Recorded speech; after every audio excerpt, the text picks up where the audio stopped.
আসসালামু আলাইকুম ওয়া রাহমাতুল্লাহ। চলতে ফিরতে উঠতে বসতে একমাত্র আল্লাহকে খুশি করার জন্য এই ইস্তেগফারটি সব সময় পড়লে জীবনে কখনো টাকা পয়সা ধন দৌলতের অভাব হবে না, ইনশাআল্লাহ রিজিকের অভাব হবে না।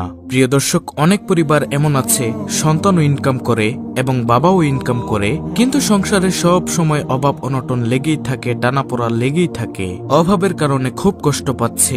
আমি গুনাহগার আপনাদেরকে বলবো এই ইস্তেগফারের আমল করুন, ইনশাআল্লাহ সংসারে বরকত হবে, রিজিক আসবে, সংসারে উন্নতি হবে, সকলের ইনকামেও বরকত হবে, চতুর্দিক থেকে রহমত রিজিক আসতেই থাকবে ইনশাআল্লাহ, শুধুমাত্র আল্লাহ তাআলার দয়ায়।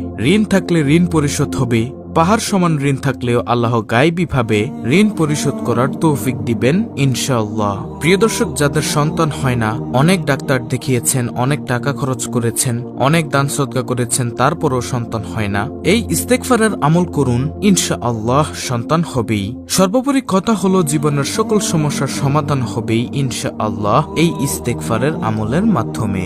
আজকের ভিডিওটি অনেক গুরুত্বপূর্ণ, তাই অনুরোধ করব ভিডিওটি শেষ পর্যন্ত দেখতে থাকুন কোন রকম না টেনে। তাহলে চলুন প্রিয় দর্শক, আজকের আমল সম্পর্কে বিস্তারিত জেনে নেওয়া যাক। দর্শক, সর্বপ্রথম আপনাদেরকে সেই আমলটি বলে দিব, তারপরে আমলের নিয়ম বলে দিব, যে আমলটি করবেন সে আমলটি কোন নিয়মে করবেন, তারপরে আপনাদেরকে বলে দিব আমলটি সম্পর্কে আল্লাহ তাআলা এবং রাসূল সাল্লাল্লাহু আলাইহি ওয়াসাল্লাম কি সুসংবাদ দিয়েছেন এই আমলের ফজিলত সম্পর্কে, এই আমলের কি ফজিলত রয়েছে সেই সম্পর্কে আপনাদেরকে বলে দিব। তাহলে চলুন সর্বপ্রথমে জেনে নেই সেই আমলটি কি। ইস্তেগফারটি আপনাদের খুবই পরিচিত, খুবই সহজ, আপনি আগেও শুনেছেন, এখনো শুনুন। ইস্তেগফারটি হলো আস্তাগফিরুল্লাহাল্লাযী লা ইলাহা ইল্লা হুয়াল হাইয়ুল কাইয়্যুম ওয়া আতুবু ইলাইহি। দর্শক, আমি আবার বলছি, ইস্তেগফারটি খুবই সহজ, খুবই ছোট্ট একটি ইস্তেগফার, শুনুন। আস্তাগফিরুল্লাহাল্লাযী লা ইলাহা ইল্লা হুয়াল হাইয়ুল কাইয়্যুম ওয়া আতুবু ইলাইহি।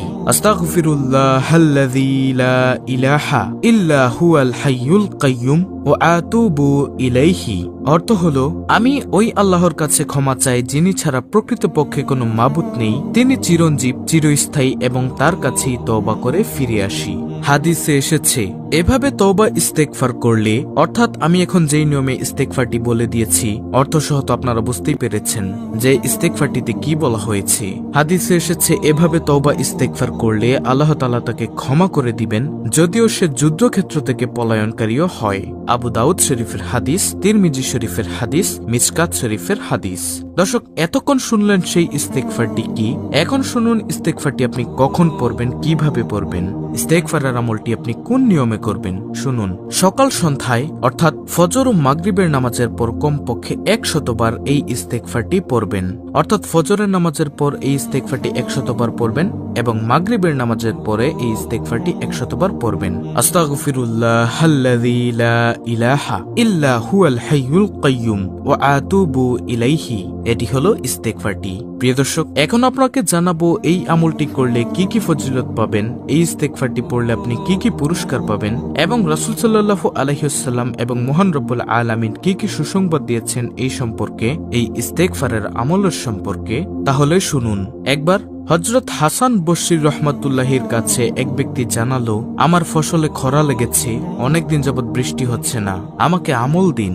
হাসান বসরী রহমাতুল্লাহি তাকে বললেন, তুমি বেশি বেশি ইস্তেগফার করো, যদি তুমি বেশি বেশি ইস্তেগফার করো তাহলে তোমার এই সমস্যার সমাধান হবে, আল্লাহ তাআলা উপকারী বৃষ্টি দিবেন ইনশাআল্লাহ। কিছুক্ষণ পর আরেক ব্যক্তি এসে অভিযোগ পেশ করলো, আমি গরিব, আমি অসহায়, অভাবের কারণে খুব কষ্ট পাচ্ছি, আমাকে রিজিকের আমল দিন।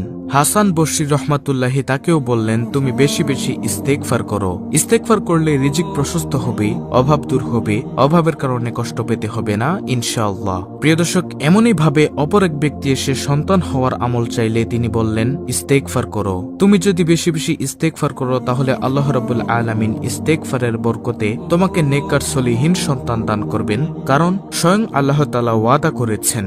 সুবহানাল্লাহ। উপস্থিত ছাত্ররা জিজ্ঞাসা করলো, সবাইকে এক পরামর্শই দিলেন যে, বিখ্যাত তাবেঈ হাসান বসরী রহমাতুল্লাহি বললেন, ও আমার ছাত্ররা তোমরা শোনো, আমি নিজের পক্ষ থেকে কিছুই বলিনি, এটা বরং আল্লাহ তাআলা তার কোরআনে শিখিয়েছেন।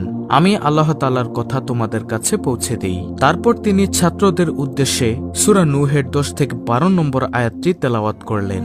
সেই আয়াতে আল্লাহ তাআলা বলেন, নূহ আলাইহিস সালাম বললেন, তোমরা তোমাদের রবের কাছে ইস্তেগফার করো, ক্ষমা চাও, নিশ্চয় তিনি অতি ক্ষমাশীল, ক্ষমা চাইতে দেরি, ক্ষমা করতে দেরি করেন না। সুবহানাল্লাহ। ইস্তেগফার করলেই জীবনের সমস্ত গুনাহ মাফ হয়ে যায়। তিনি তোমাদের উপর অজস্র বৃষ্টি বর্ষণ করবেন, উপকারী বৃষ্টি বর্ষণ করবেন। তিনি তোমাদের ধন সম্পদ ও সন্তান সন্ততির বৃদ্ধির মাধ্যমে তিনি তোমাদের সাহায্য করবেন, তোমাদের সমৃদ্ধি করবেন, শক্তিশালী করবেন। সুবহানাল্লাহ। আল্লাহ তাআলা ওয়াদা করেছেন এবং আল্লাহ তাআলা বলেন, তোমাদের জন্য উদ্যান তৈরি করবেন, তোমাদের জন্য নদী নালা প্রবাহিত করবেন। সুবহানাল্লাহ। সূরা নূহ আয়াত 10 থেকে 12। দর্শক, এই আয়াতের দ্বারা আমরা ইস্তেগফারের যেসব উপকারিতা জানতে পারলাম তার মধ্যে দুটি হচ্ছে, নম্বর 1 রিজিক বৃদ্ধি, নম্বর 2 সন্তান লাভ। যেহেতু সন্তান বিয়ের মাধ্যমেই হয়, সুতরাং ইস্তেগফারের দ্বারা বিয়ের ব্যবস্থাও আল্লাহ করে দিবেন।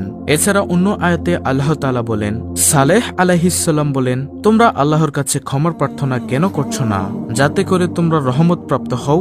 সূরা নমল আয়াত নম্বর 46। পবিত্র কুরআনুল কারীমে আল্লাহ তাআলা বলেন, এবং আমি অবশ্যই ক্ষমাশীল তার প্রতি যে তওবা করে, ঈমান আনে, সৎকর্ম করে ও সৎ পথে অবিচল থাকে। সূরা তাহা আয়াত নম্বর 82। আরেক আয়াতে এসেছে, যে ব্যক্তি কোনো মন্দ কাজ করে ফেলে বা নিজের প্রতি জুলুম করে বসে, তারপর আল্লাহর কাছে ক্ষমা চায়, সে অবশ্যই আল্লাহকে অতি ক্ষমাশীল পরম দয়ালুই পাবে। সূরা নিসা আয়াত নম্বর 110। দর্শক, পবিত্র কুরআন ও সুন্নাহর আলোকে ইস্তেগফারের ফজিলতগুলো শুনুন। নম্বর 1 গুনাহ মাফ হয়ে যায়। 2 ইস্তেগফারের মাধ্যমে বালা মুসিবত দূর হয়। 3 রিজিক প্রশস্ত হয়। 4 পরিবারে শান্তি আসে। 5 শরীরে ঈমানী শক্তি বৃদ্ধি পায়। 6 হৃদয় স্বচ্ছ ও নির্মল হয়। 7 আল্লাহর সন্তুষ্টি অর্জন হয়। 8 চিন্তা পেরেশানি দূর হয়। 9 রহমতের বৃষ্টি বর্ষিত হয়। 10 সুসন্তান লাভ হয়। 11 নদী নালা প্রবাহিত হয়। 12 সম্মানিতদের সম্মান বৃদ্ধি হয়। 13 আজাব গজব থেকে মুক্তি পাওয়া যায়। 14 মুস্তাজাবুদ দাওয়ার গুণ অর্জন হয়। অর্থাৎ ইস্তেগফারকারী এমন হয়ে যাবেন, যখন তিনি কোনো দোয়া করবেন আল্লাহ তাআলা তা কবুল করবেন। নম্বর 15 সর্বশেষে পরকালে জান্নাত লাভ হয়। দর্শক, ইস্তেগফারটি আমি আবার বলে দিচ্ছি, ছোট্ট একটি ইস্তেগফার, আপনি স্ক্রিনশট নিয়ে নিন। আস্তাগফিরুল্লাহাল্লাযী লা ইলাহা ইল্লা হুয়াল হাইয়ুল কাইয়্যুম ওয়া আতুবু ইলাইহি। আপনারা ফজর ও মাগরিবের নামাজের পরে 100 বার করে পড়বেন।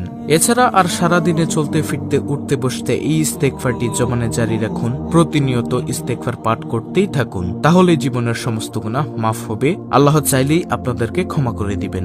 জীবনের সকল সমস্যার সমাধান হবে, গুনাহ মুক্ত জীবন লাভ করবেন ইনশাআল্লাহ। দোয়া কবুল হবে, দুঃখ কষ্ট পেরেশানি হতাশা দূর হবে, রহমতের বৃষ্টি বর্ষিত হবে, সন্তান সন্ততি যাদের হয় না তাদের সন্তান সন্ততি হবে। ইস্তেগফারের যে কত ফজিলত তা আপনাদেরকে এক ভিডিওতে বলে শেষ করা যাবে না। আমাদের এই চ্যানেলটি ইসলামের আলো চ্যানেলটিতে ইস্তেগফারের ফজিলত সম্পর্কে অনেক ভিডিও আছে, ইস্তেগফারের আমল সম্পর্কে অনেক ভিডিও আছে, আপনি চাইলে চ্যানেলটিতে ঘুরে দেখে আসতে পারেন।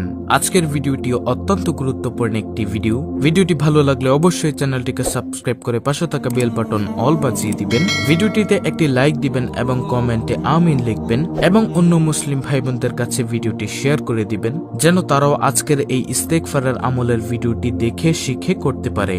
আল্লাহ রাব্বুল আলামিন আমাদের সকলকে নিয়মিত ইস্তেগফারের আমল করে সকল গুনাহ